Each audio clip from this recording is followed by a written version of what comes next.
Good evening, Lake County. Thank you for joining us tonight for this town hall to discuss tree mortality and fire preparedness.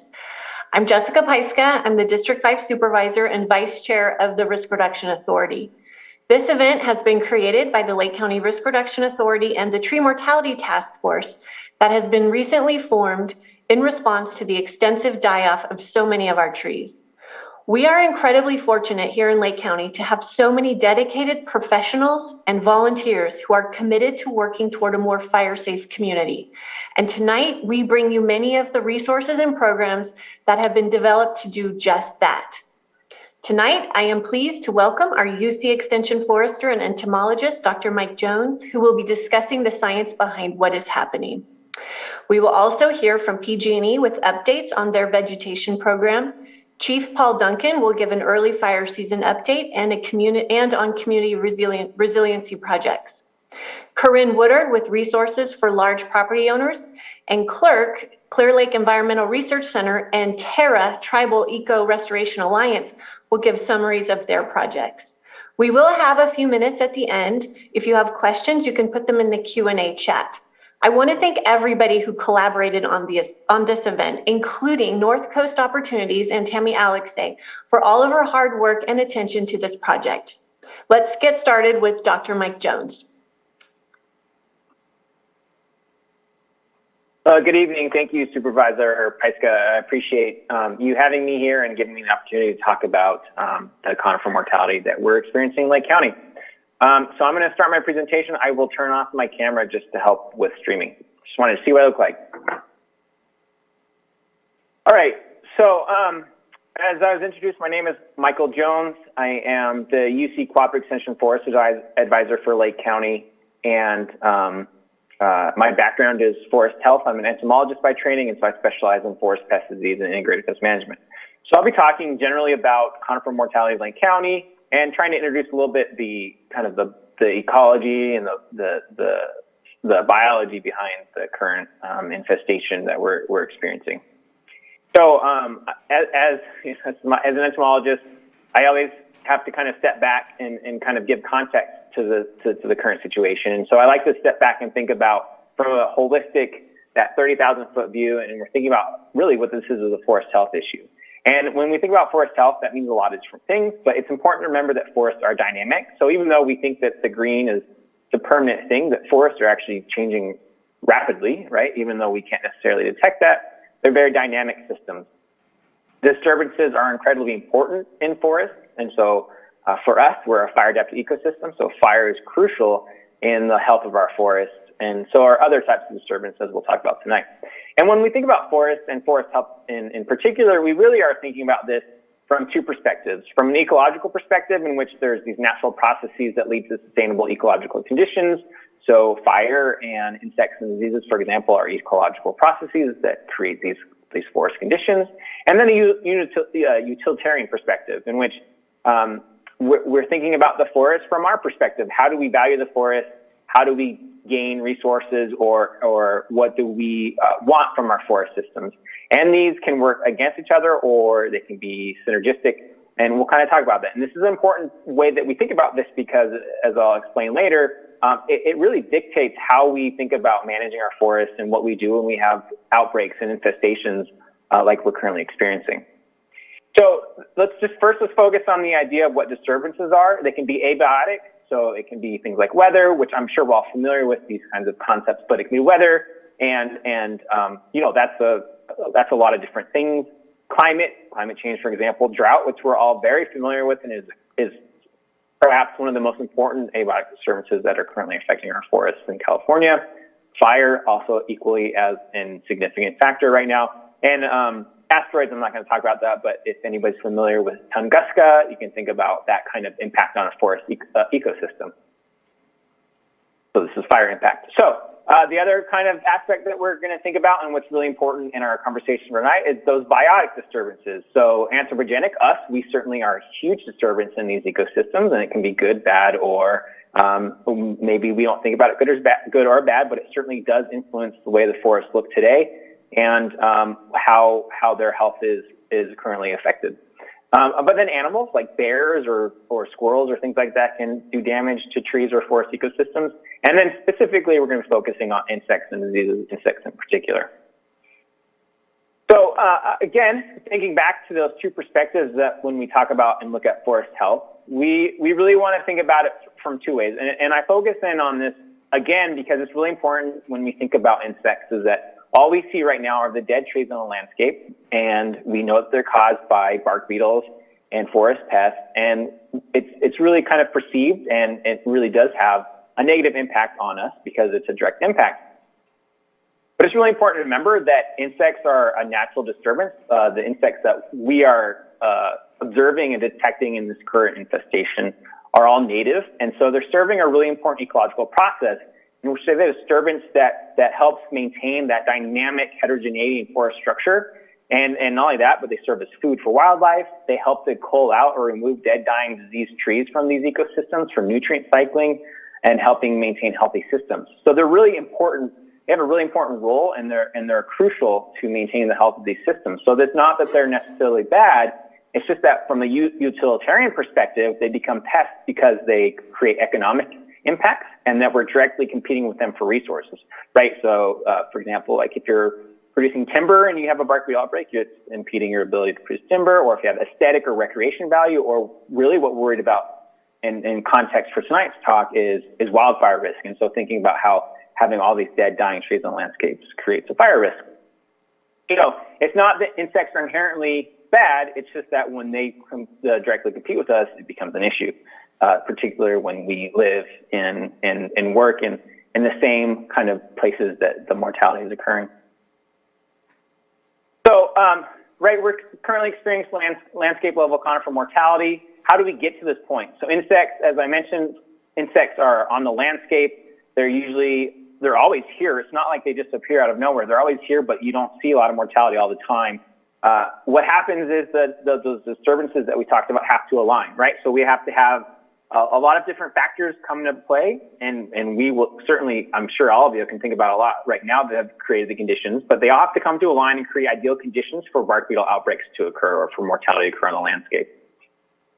And so this is Loch Lomond, and this is, I think, down in England or Pope Valley. So we're basically tracking this kind of landscape level mortality event outbreak that pretty much from northern Mendocino County through Lake County into northern Napa and Sonoma County. So it's a pretty significant outbreak that we're experiencing. I maybe correctly or incorrectly have been comparing it to our little version of what happened in the Sierras a few years ago. So how do we get to this outbreak, right? We have insects in the landscape. We've created conditions, and the disturbance have aligned. Those conditions have created an alignment of disturbance factors. And how do we kind of get from having stressed forests, that we'll talk about what those disturbance mechanisms are, to having tree mortality. And so this is a very crude breakdown. If anybody's more familiar with bark beetles, I apologize. It was just my best attempt to kind of try to explain this topic. Basically what's happened and what we're kind of, and when I say we, myself and my colleagues, forest health colleagues, what we're kind of following is we had, significant years of wildfire. When you have wildfire stressed trees, those are extremely attractive to these bark beetles. Remember, their role in the ecosystem is to cull out dead, dying and diseased trees. And so when you have fire stressed trees that are still alive, but they're very weak, they are ideal bark beetle hosts. So your bark beetles establish in these fire stressed trees. They feed on these dead trees.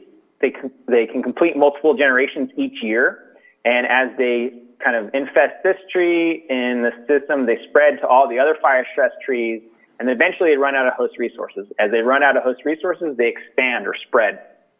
And every time they complete a life cycle, and they have multiple life cycles in a year, they exponentially grow in population. And so by the time they've completed or consumed all the resources within the fire footprint, they started to spread to the edge of the fire footprint, and they're hitting less fire-stressed but still stressed trees.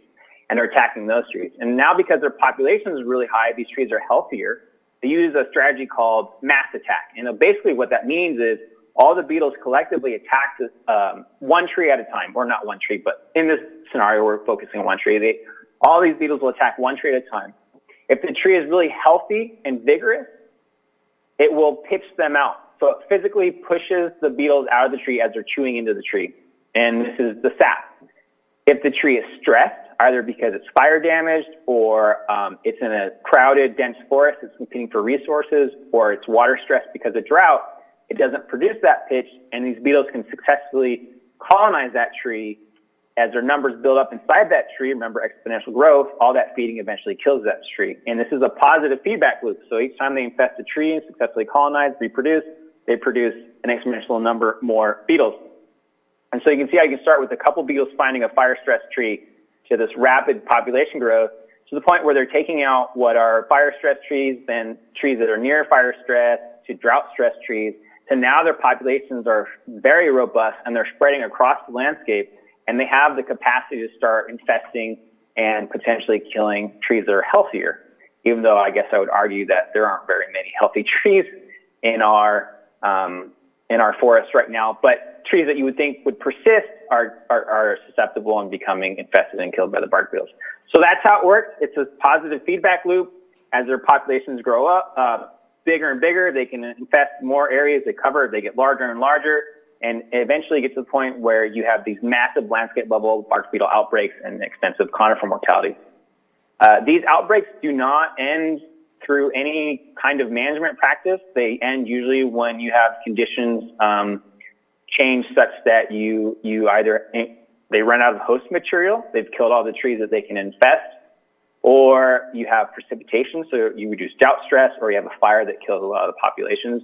Sometimes you have predators, predation, and competition help control them as well. But remember, we have to have disturbances aligned to create conditions for outbreaks, and then you have to have basically the synergistic alignment fall apart for the outbreak, the infestation to collapse as well. So what are, in this particular, or our particular outbreak, I'm just going to talk, I'm not going to go into a lot of detail, but I'm just going to introduce you to the main players here, the main insects that we're observing. And I just want to point out before I go into this, remember that it takes a lot of other issues to create conditions for the bark beetles, for the insects to kind of establish and their populations to grow. So we call them secondary pests. So I know it's really tempting because by the time you notice a dead tree, it's infested, and you're like, oh, the insects are kind of a mechanism here. But really, they're just the sign of a larger suite of forest health issues, and they're kind of the last aspect of that decline in that tree. So we call them secondary pests because they're not usually the primary agent of mortality. Some conditions they are. So, but that's really important because, we want to frame this around the fact that it's not just the insects that are here, it's that the forests are not that healthy to begin with, and we have to improve those health. So I'll talk about some management strategies in a little bit. So we have western pine beetle. Ponderosa pine is the primary host. And so as you can see, you'll see that in most of these little beetles that they're very fond of stressed trees, and they can mass attack to kill relatively healthy trees. I would say that, there's always an underlying condition that's never a perfectly healthy tree. The big map in the upper right is a risk map from the Forest Service. You can see that the more red is a higher percent or higher basal area loss of the host trees. So you can see that we're looking at pretty significant outbreaks in kind of this coastal forest in the national forest, primarily because of wildfire, but because of drought. And you see that we're pretty impacted too in our area, and this is what we're currently experiencing. You can identify bark beetle species by the host tree. By the feeding galleries, we call them galleries. These are like the feeding tunnels they leave under the bark, and also, by the shape, but usually you rarely see them, but sometimes by the pitch tube and the kind of pitch that they produce. So this is western pine beetle again, in western pine beetle. And I didn't point it out earlier, but I should note here that these bark beetles, the biggest species is no bigger than a match head, which again is, in my mind, pretty fascinating that such a small insect can have such a significant impact on massive trees. We have red turpentine beetle. Again, like all pine species, commonly found in fire-injured trees. So a very common host here. You can see this is a fire-injured ponderosa pine, and these are those pitch tubes where the beetle has successfully attacked and is colonizing that tree. Here's the feeding. We have ips. So these are really small guys. They usually feed in the tops and the tips of trees. They feed in a lot of our pine species, so these are what we're finding in the Sierra foothill pines or gray pine, ghost pine, and the knobcone pine. So they're very common, and these ones are particularly significant issues in slash, or the waste material that is produced after forest management. So we'll talk about what that means. But they can be pretty significant pests if they establish in the material that you put on the ground. They can then reinfest healthy living trees. And then lastly is a flat-headed fir borer. We see this in in Douglas fir and true fir species, but for us it's Douglas fir. A little bit different, but anyway, they kind of do the same behavior where they infest stressed trees and can be significant causes of mortality. So how do we manage for our bark beetles? I mean, I'm simplifying this. It's a very complicated issue that, my colleagues and folks have been spending 100 years trying to understand these questions. But basically, it comes down to the simple idea, if you can say that, of that's integrated management, right? There's no one right answer. It's about using a suite of tools and managing for your goals and objectives to kind of figure out the best approach to how you're going to manage for your trees. As I said earlier, these are secondary pests typically, and so really the best thing that we can do to try to prevent insect and disease outbreaks is by thinning stands to improve vigor and health. So spacing the trees out, reducing competition, reducing continuity of hosts so that it's actually physically harder for beetles to spread. And so by spacing them out, you're improving their access to water and nutrients, and so you can improve their health and prevent them from becoming infested. Because remember, if they're healthy and vigorous and they have lots of water, then they can physically defend themselves from actually being attacked. And when you're doing this, though, it's really important, like I mentioned, that you have to manage that woody waste because they can establish, some of these species can establish in that green woody waste and then move to your healthy managed tree. So if you don't destroy or remove that slash material that you're producing, you're not going to really protect your trees. And this is true of stands where you don't have infestations, but also where you do have infestations, you can accelerate or increase insect populations in areas with bark beetles by producing a lot of slash. So managing that waste material is really important. For some insect outbreaks, particularly in the Sierras where they had mountain pine beetle outbreaks, they can use pheromones so they can prevent mass attacks or they can do mating disruption. Unfortunately for us, the species that we're dealing with, there are no real effective pheromone treatments. And so this is not going to be a really viable option. So that doesn't mean that there might be some stuff that you can try. Then there's chemicals. Insecticides work really, really well for bark beetles. They have to be applied to trees before infestations. They usually work by contact. So these are contact insecticides where the entire main stem up into the canopy and all the branches are treated so that when the bark beetles land and they start to gnaw on the bark, they ingest an insecticide and kills them. So remember, insecticides work really, really well. It's very expensive, and typically they're reserved for high-value trees and really high-value hazard areas. But again, the entire tree has to be protected, be covered, and it only works before the tree's infested. Now, once the infestation is established, the best strategy is to remove and destroy infested material. So you have dead trees that we're worried about for fire risk, but when the tree is dead, the bark beetles are already gone. And really where they are is in the trees adjacent to the trees that are declining or showing yellowing canopies or losing their foliage. These are the ones that we need to get down on the ground because remember, they grow through exponential population growth. And so you really want to get those trees where the bark beetles are developing and growing on the ground and destroy that material before they emerge. And so that can be just felling it and bucking it up and doing lop and scatter or chipping or some kind of pile burning, something to get those trees on the ground to really manage those bark beetle populations. Because one of the ways that we can't eradicate or prevent an outbreak once it's established, but we can kind of try to mitigate or control localized population dynamics by removing those heavily infested trees. And then at the same time, we're also thinning, again, those trees that appear uninfested to help improve the vigor of the trees that are there, that are left over, so they're more resilient to the populations of the insects that are still there. And then if you're really, thinking about you've had 100% or near 100% mortality on your stand and you're trying to do reforestation, think about planting non-susceptible host species. I certainly think that doesn't mean, planting some southern species out here like longleaf pine or Monterey pine from the coast, but it definitely means thinking about if you are planting back your host material that you're managing long-term for the health of those plants and how you're going to, keep them healthy in a changing climate and how you're going to mitigate for bark beetle outbreaks that potentially could occur in the future. So that's just kind of an overview. I think there's going to be lots of questions, and we can certainly talk about that more later, or if we have time tonight. I know this is a lot of information, but there's a lot of resources on bark beetles.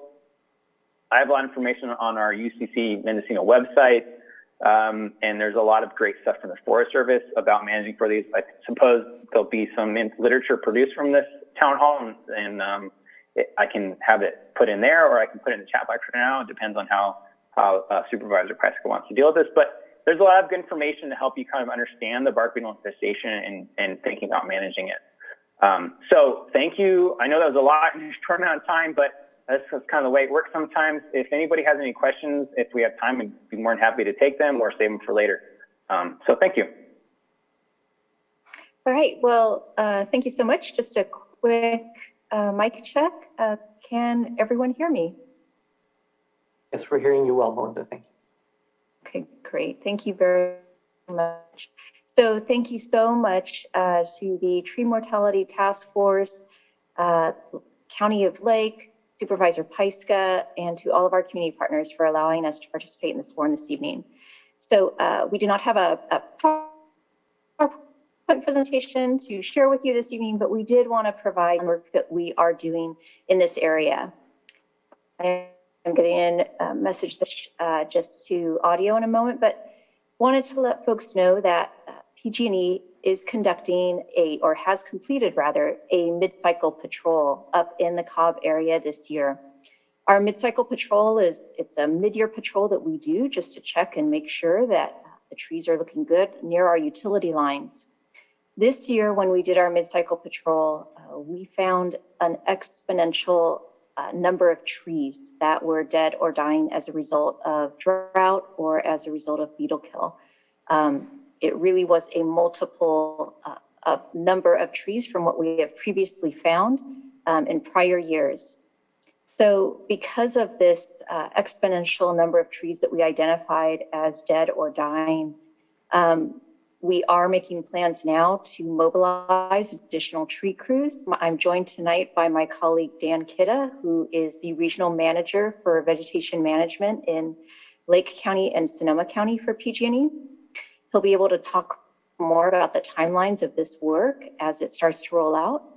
And we just want to make people aware that there, especially in the Cobb area where we have identified this larger number of dead and dying trees near our utility lines, there will be increased activity from tree crews. And we have reached out to the impacted parcel owners where we have identified trees on their properties. So we have sent out some automated phone messages, and we will be also reaching out and doing additional customized outreach for any parcel owners who we haven't been able to reach so far with those phone calls, the 2 phone calls that we've made over these last couple of weeks. In addition, because of the amount of trees that we are planning to fell because of the hazard, the safety hazard they present to our lines this year into the Cobb area, as part of our routine work, we do not normally engage in hauling of wood. That is it does belong to the property owner. But because of the significant and unprecedented impacts for this specific event this year in the Cobb area, we will be offering the parcel owners the option to have the wood removed. So we will be coming around most likely with a secondary tree contractor who will reach out to the property owners after the tree work has occurred. The property owner will need to sign off on an authorization to do. They can also choose to chip and scatter for those limbs that are 4 inches or smaller and leave the larger pieces on property if the property owner would still like to use the wood. So we will be offering that for this event for this year as well. After Dan is finished reviewing the timelines of the work that we anticipate doing, I will also share a slide with a phone number and an email address so that if folks have questions about the work that we're doing, if they're not sure whether or not we've completed work on a parcel or if we're coming back, please call that phone number and we can get a case manager assigned to this and answer the questions. So with that, I think I've covered it. I will turn it over to my colleague Dan Kidda. Yeah, good evening, everybody, and thank you, Melinda. As Melinda mentioned, I'm Dan Kidda with Vegetation Management and PG&E.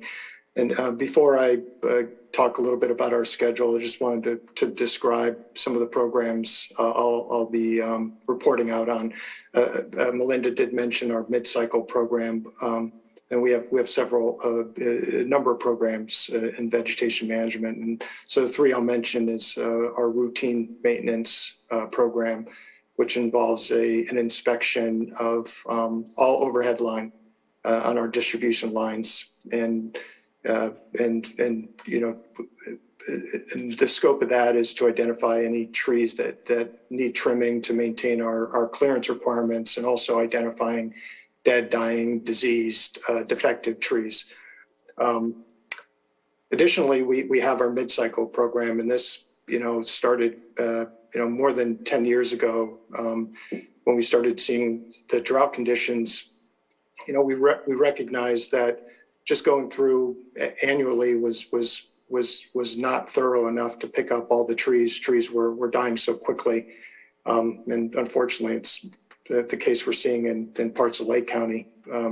So we do have an additional patrol where we try to offset 6 months from our routine annual patrol, where we will go back through in the high fire threat district portion of circuits and also look for dead, dying, diseased, defective trees, and also look for to ensure that we're still maintaining our clearance requirements.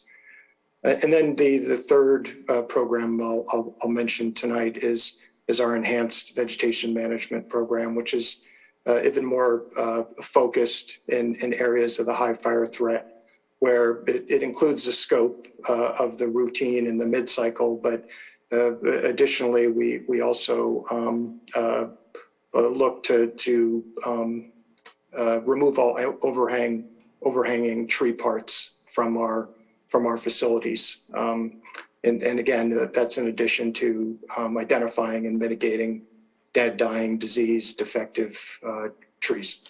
So those are the three programs I was going to mention. And with that, let me pull up our schedule. So for the mid-cycle patrol on the particularly specifically in the Cobb area, as Melinda mentioned, we did finish that inspection, and we identified about 750 dead and dying trees, which is significantly more than we had forecasted. And so, like I said, the work's been identified, and likely in the next week or two, we will start the tree work. You know, what we want to do first is, as Melinda mentioned, since we're going to be offering wood hauling, we're going to have some folks go back out to some of the customers with the identified work, and hopefully talk to them directly about the option of having the wood hauled. Also, we did start some enhanced vegetation management patrols in another part of Cobb, really starting over in the Loch Lomond area, working back towards Highway 29 for our enhanced vegetation management work. And so far, that's just been the inspection work. And then on the other part of Cobb, more heading back down towards Middletown, away from down Highway 175 down to Middletown. We have our routine inspections going on currently. And again, all three of those programs are going to be looking at dead, dying, diseased, defective trees. So that's in, you know, as I mentioned, we do patrol all overhead lines every year. So we've got a lot of other inspections going on in Lake County, but those are the three inspections we have going on in just this immediate area of Cobb, where we've been seeing the high concentration of dead and dying trees. Thank you very much, Dan. And we will be available to answer questions at the end of the presentation this evening. So again, I just wanted to make sure that we shared, if any of our community members have questions about the work that we will be doing in the Cobb area, that will be beginning very soon, and we appreciate everyone's patience. We understand that this work has an impact, and we also want people to know that we understand that this is an unprecedented event, and so we are trying to do our work as safely as we can and as quickly as we can, but we want to make sure that our community members have an opportunity to ask questions and give us a call and have someone who can follow up and answer their questions. So we do have a number that folks can call. It's here on the screen, 1-877-295-4949. So thank you so much for your time this evening, and really appreciate your attention tonight. Thank you, Melinda. So good evening, everybody. Thank you, Director Pyska, for setting this up. I really appreciate that. A lot of good information going around tonight. I'll go over a little bit of an early fire season discussion, starting from the CAL FIRE perspective. We have not had significant rain since December. That's really causing our environment to dry out here. The fuels are not what they need for their moisture levels, and we're getting some pretty high energy release components as things are burning. We have had several control burn escapes, none to the size of significant worry, but when we start having a lot of control burn escapes, it's just a sign to the fire managers that we need to be cautious and make sure the message is getting out for folks that are doing the controlled burning. And then we've had several of our fires that have been suspicious in origin, but of note in our West Division over in the Sonoma County area, where we're seeing the timber model being very susceptible to fire spread, which is unusual for a March time period. So that is of note for us. The significant pine treatle mortality, which was discussed earlier by Mike. And then, like I said, our fuel, moisture, and energy release components for burning are running real early for this year. In a statistic, we're running about 3 months ahead of our normal rainfall and progress. So March 10th is really acting like June 10th for burning intensity. So just some things for those that are out there doing the burning, just to be aware. On the CAL FIRE hiring side, we are working to get our firefighters hired in the first part of April. We'll be staffing up our air assets early. That includes our copter and fixed wing that are CAL FIRE owned. And this year we'll be bringing on additional air resources. One, Type 1, our very large helicopter in the Sonoma area, based out of the Sonoma Airport. And also out of Napa, we'll have a large Type 1 helicopter out of that facility also. The residential and control burning, we're still allowing that. You may see a little bit more dynamic fire days where we request that air quality puts a no burn day in place just to keep those escape control burns from getting out of hand, especially like today and yesterday where we had wind events that really take those control burns, grab embers, pick them up, toss them a distance, and then just fan those control burns. So just be aware. I'll put the number out for air quality is 707-994-4444, and that will give you the burn status for the day. And again, we're being a little bit more dynamic with that. Thank you to air quality to being a little bit more flexible on those days because we want to just make sure that those are doing burning, it's safe. And if we have wind and weather conditions that are not conducive to the pile burning, then we will work to make sure that those are no burn days. For residents that are doing control burning, to make sure that your clearances are for bare dirt all the way around the burn pile, that you remain in attendance, you have a tool to suppress the fire, and also a water source nearby. If you're leaving for the night, we ask you to completely extinguish the pile so it doesn't continue to burn, and if we do have overnight winds, they don't grab those embers, throw them around, and we have an escape of that control burn. On the Community Wildfire Resilience Project, we're running several.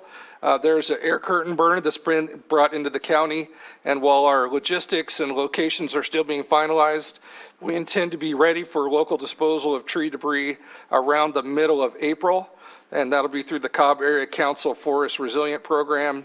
And again, the location still be determined, but we are getting closer to have it here. Currently, that air curtain burner is in the Hidden Valley Lake area, and still working on getting that going down there.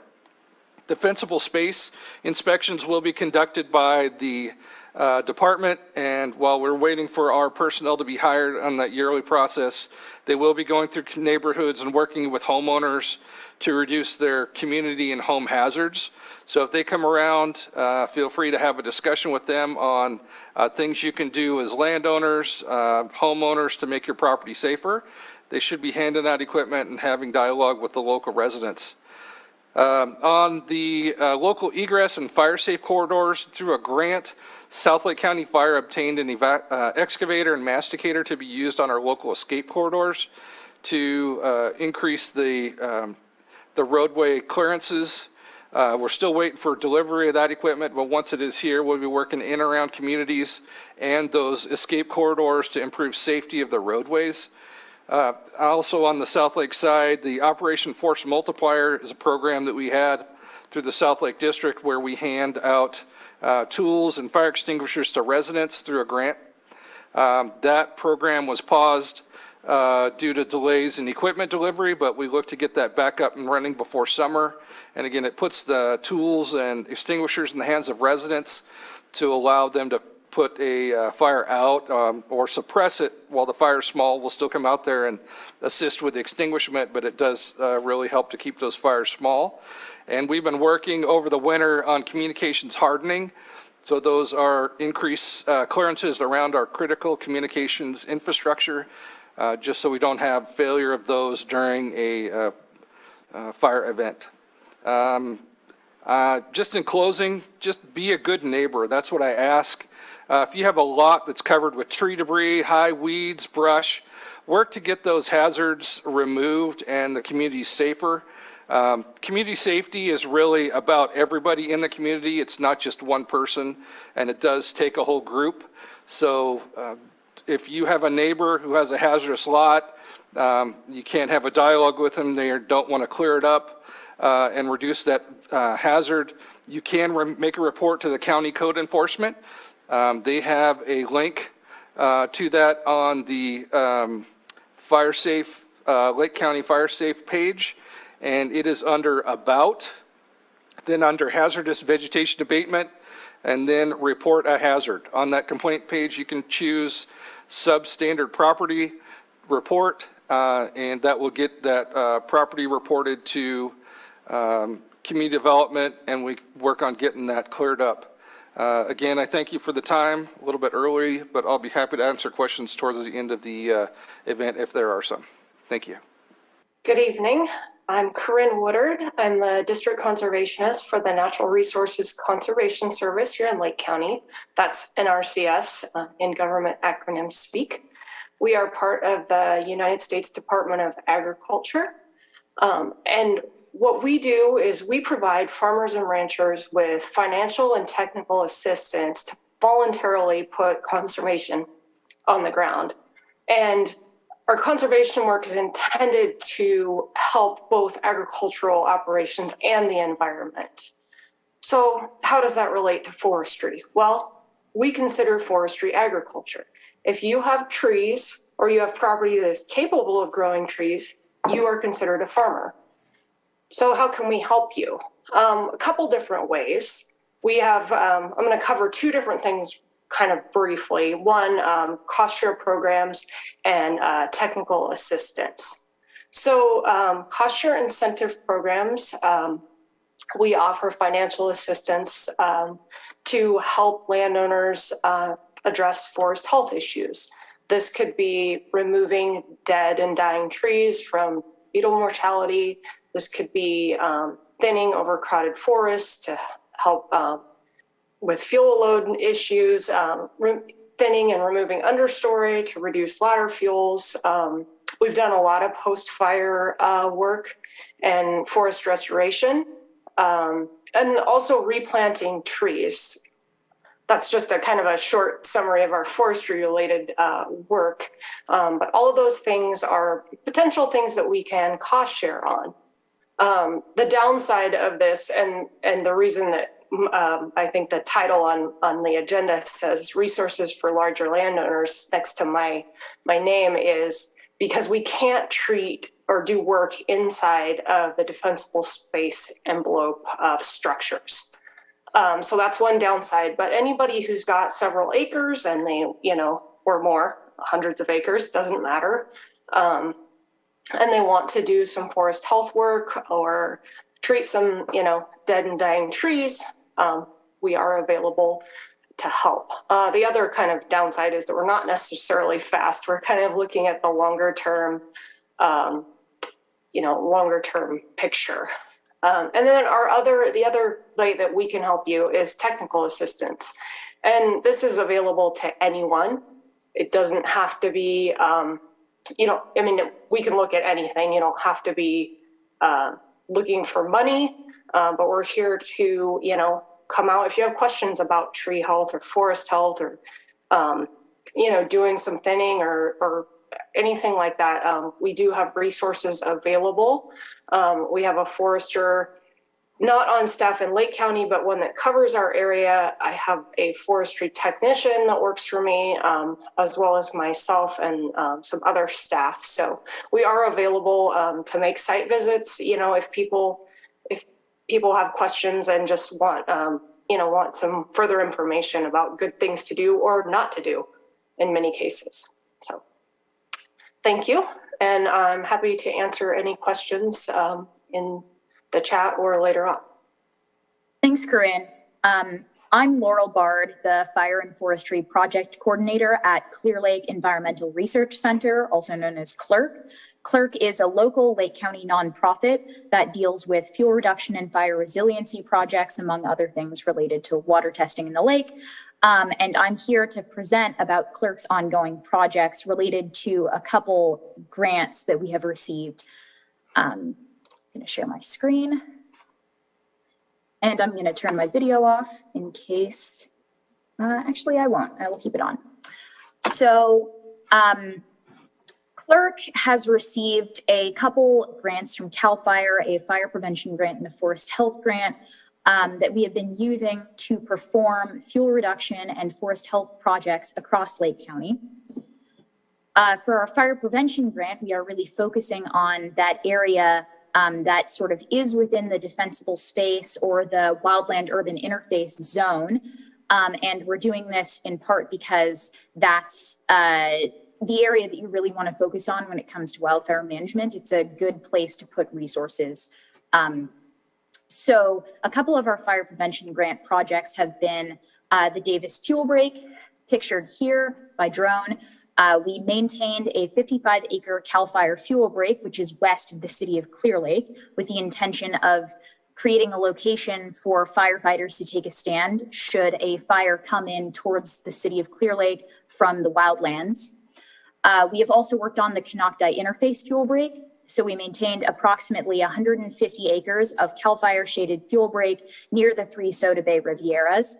And additionally, we have worked on removing hazard trees in Riviera West and Heights, and this is still in progress. We also have a couple other programs. Our forest health grant is set to begin later on in 2022, and that includes 987 acres of fuel reduction and forest health work on private land and 616 acres of fuel reduction and forest health work on the Mendocino National Forest. So that's 1,600 total acres of work under that grant. And we also have the North Bay Forest Improvement Program, which is a rolling application cost share program, similar to EQIP, but localized to Mendocino, Lake, Sonoma, and Napa counties. It's intended for properties between 5 to 500 acres. The ideal project size is between 5 and 20 acres, and there can be an up to 80% cost share for landowners in disadvantaged communities. And unlike EQIP, there is not a restriction for defensible space work. Our final project, this is actually a subset of the fire prevention grant, is tree removal on Fox Drive, and this is drone footage of that area. We are currently working with a faller, hauler, and disposal contractor to streamline and coordinate the process. And we hope to have free falling and hauling for residents near and on Fox Drive. And that will be first come, first serve. And the contractor plans to start falling on the large 26-acre parcel Monday. And the reason we're focusing on this area to deal with the tree mortality problem is because it is within a neighborhood. As Mike Jones said earlier, tree mortality can be a natural part of the forest process. And we really want to focus on addressing this problem where the risks of wildfire, so of dead trees essentially torching in a wildfire, is high. So that's why we chose this area to focus on. And this is finally an illustration of all of Clerk's treatment areas circled in blue, just to give you an idea of the distribution of projects across the county. And I can take questions after, we all go. Thank you. Thanks, Laurel. I'm Lindsay Daly. I'm the Executive Director with the Tribal EcoRestoration Alliance. I'm going to go ahead and share my screen and just share a little bit with you all about our work. Let's see here. So we are a nonprofit based here in Lake County, a cross-cultural collaborative working to revitalize ecology, economy, and culture through Indigenous-led land stewardship, partnership between Robinson Rancheria, Scotts Valley Band of Homo Indians, and the U.S. Forest Service and the Snow Mountain Berryessa National Monument. I am here tonight primarily to talk with you all about our hand crew. We have a full-time intertribal hand crew. We're hearing about all the great work that Clerk is up to and other entities are up to take better care of our forests, and we need folks to do that. And so our program is really looking at how do we build capacity here locally to create a really ecologically informed, well-trained workforce that can help implement better forest management practices. And one of our focuses includes really highlighting and uplifting traditional knowledge as one of the solutions to better forest management, knowing that there's a lot of knowledge existing in the Native community around how to caretake the land, and we are wanting to share that with the greater community through our work. I wanted to just show one picture of our slide. I think it speaks to what Mike Jones was talking about earlier this evening. A lot of our forest management, this is a very simple little phrase, but less trees, more forest. It sounds kind of funny, but this is an image of one of our fuels reduction projects on private lands where on the left-hand side, you can't see anything but a thicket of branches and young, trees really choking out the forest. And with some thinning and selection of healthier trees, you can actually reveal a forest in there. So it's a little oversimplified, but I think, just really important to think about sort of the longer arc. Right now we're in this intense moment with the beetle infestation, and it really is the result of many factors and also many years of not managing the forest well. So we're excited to be a part of the solution here in the county. I wanted to just talk real briefly about some upcoming opportunities. We're working with a lot of the folks here on the call tonight to really work together as a community to bring back or scale up prescribed fire and cultural burning as one of the solutions to managing our forests, and got a lot of workshops and trainings coming up. We hope to see some of you at those. And we are working on organizing a field tour with Clerk and Mike Jones. We weren't able to land a date, but we'd like to invite interested landowners to come out and to look at what it looks like on the ground to manage our forests well for increased resilience. So we're working on a date. Stay tuned. Here's our website if you want to go ahead and sign up and get some information. And stay in tune about when we might have a date for that sometime later this spring. And also just wanted to put a plug in for the Lake County Prescribed Burn Association. You can email Mike Jones to get on the list. Again, one of the ways that we're working together as a community to, bring together management strategies that will help improve the health and resilience of our forests.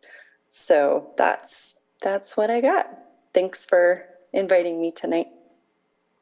Well, I hope everybody is as inspired as I am with all of the work that's happening around our county. We have so many volunteers and we have professionals and the collaboration with the tribes.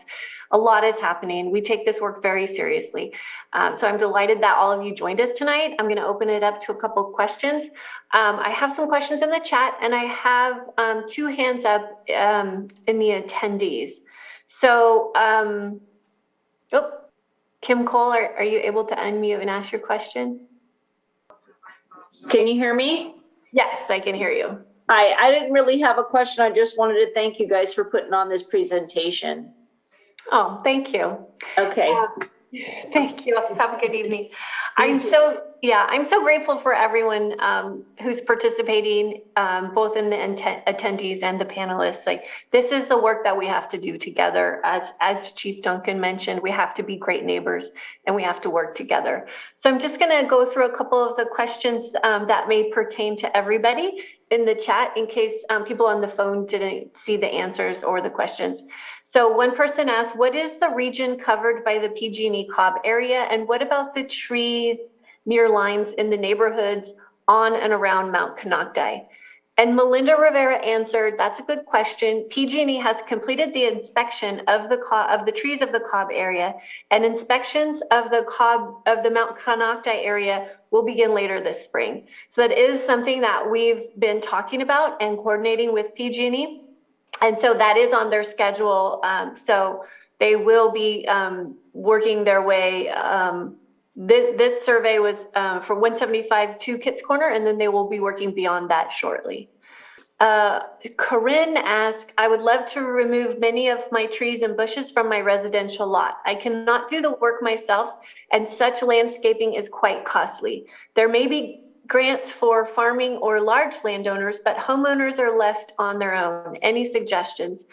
So Korinn, this is an issue that we know a lot of people face.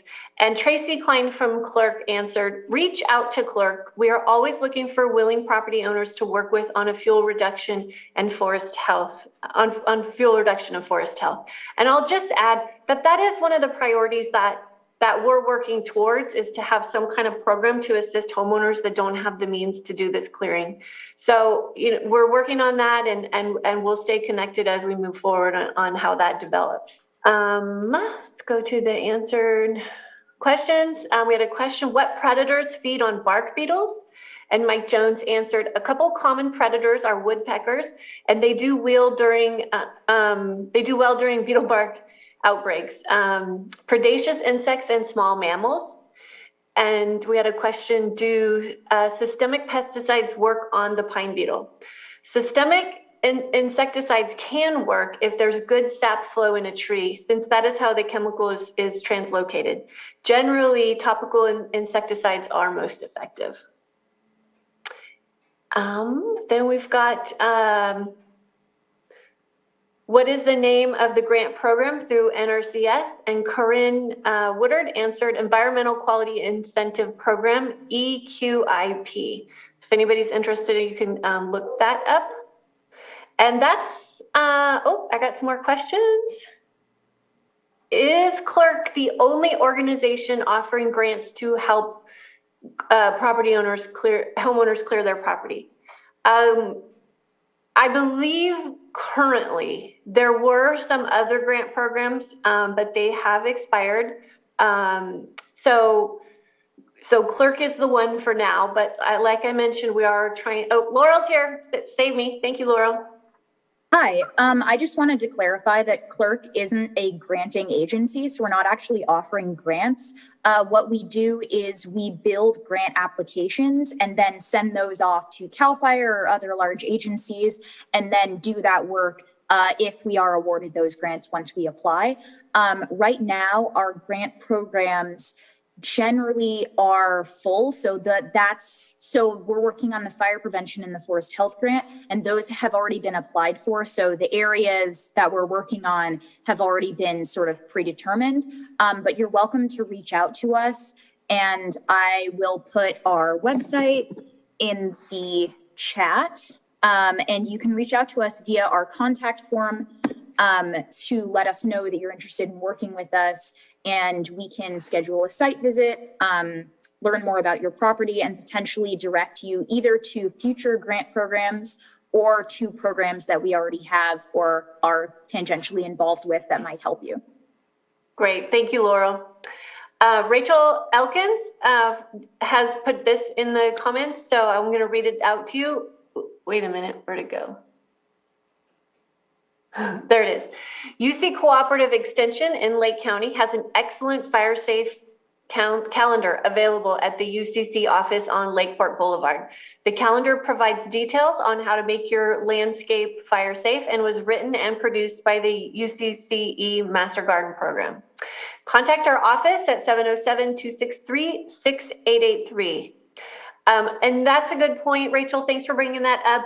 Last year, we did a presentation similar to this, a little more general, but we did have the Master Gardeners on, and they gave a presentation on fire safe landscaping. So if that's something that you're interested in, the Master Gardeners are a wonderful resource for our county. And I encourage you to reach out to them and they have all kinds of advice on what to plant near your home. And they also they're out and about at different events, and they'll have a table, and they're going to be providing a lot more tree resources too. So definitely reach out to them if you've maybe got a smaller lot and home and you want some questions on landscaping answered. Okay, here is a great question. Is there a place to see what the volunteer opportunities are? And what else can the ordinary person who already took care of their property? I love this question. So the work that we've been doing, community-based work, grassroots work that we've been doing over the past many years since we started, since basically the Valley Fire, a lot of communities have come together and recognized that we have to do this work, that we're responsible to do this work. And so we have many municipal advisory councils around the county. Starting in South County, there's the Middletown Area Town Hall, there's the Lower Lake Town Hall, there's the Earth,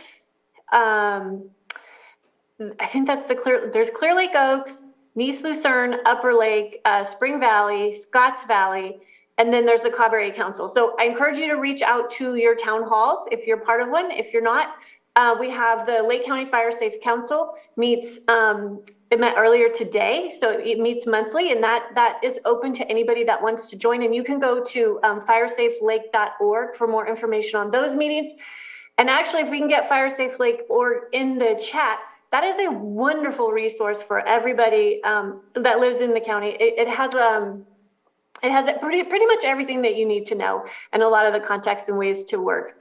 We also have the Risk Reduction Authority, which is on the third Thursday of the month, and that's open to the public. So just show up for your partners, not for your partners, for your community members and your neighbors. The Middletown or South Lake Fire Safe Council has in the past, and Cobb Area Council has also had a Neighbors Helping Neighbors work day. Usually that's the beginning of May, which is National Fire Safe Week, Fire Safe Day. And we have South Lake Fire Safe Council has release forms so that when you go and you do work with your neighbors, there's no liability issues. So that could be coordinated. There's lots of Firewise neighborhoods popping up around the county. And if anybody's interested in that, I encourage you to go to the Fire Safe Council meeting and learn how you can help organize that in your neighborhood. So we're at 7 o'clock. Thank you to everyone who joined us. Thank you to all of our panelists. And thank you to everybody that continues to do the work to make our county and our communities fire safe. So have a wonderful evening, and talk to you soon, likely.